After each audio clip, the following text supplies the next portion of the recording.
Pasca diturunkannya status aktivitas vulkanik Gunung Agung dari awas ke siaga 29 Oktober lalu, sejak 3 November Pura Besaki kembali dibuka. Meski kunjungan belum sepenuhnya normal, hingga 13 November kemarin, tercatat sekitar 1.700 wisatawan mengunjungi pura terbesar di Bali ini.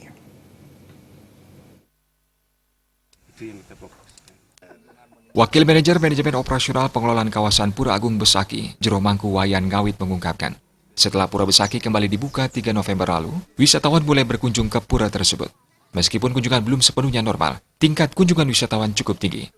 Tingkat kunjungan ke Pura Besaki selama 11 hari sejak dibuka pada 3 November tercatat mencapai 1.719 wisatawan. Kunjungan ini didominasi wisatawan mancanegara.